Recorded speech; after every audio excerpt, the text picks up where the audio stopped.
Right-to-work laws pros for employers and the state.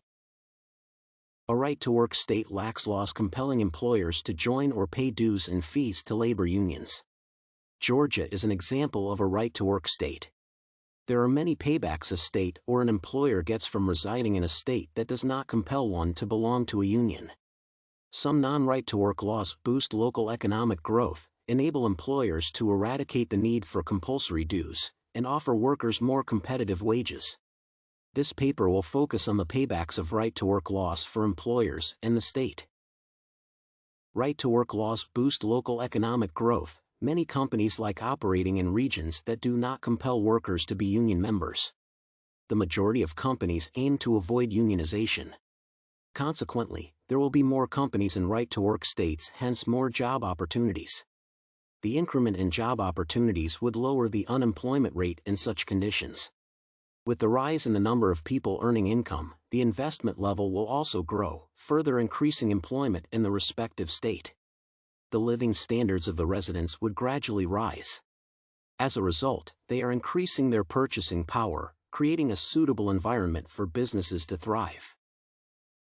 Right-to-work laws eliminate the need for mandatory dues. Many unions collect $500 to $1,000 in dues annually from workers, exploiting the workers economically. Some associations are aligned to a particular political organization, whereas the worker may have a contrary political affiliation.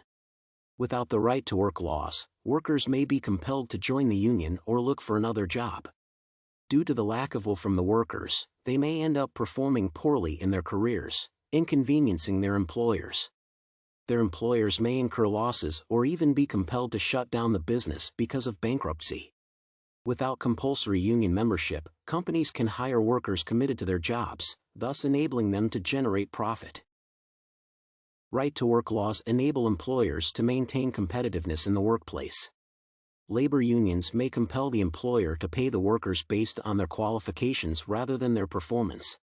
Right-to-work laws enable the employer to sign a performance contract with the workers in which one will be paid depending on the quality of services offered.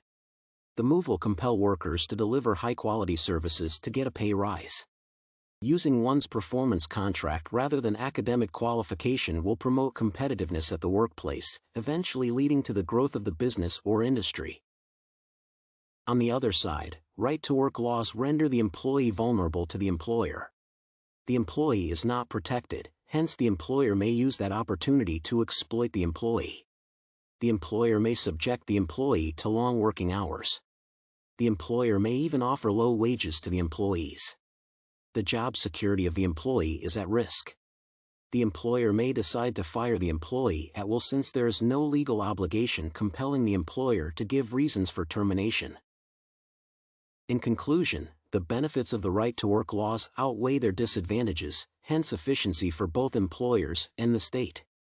It can be shown that right-to-work laws promote local economic growth and competitiveness at the workplace and eliminate the need for mandatory dues.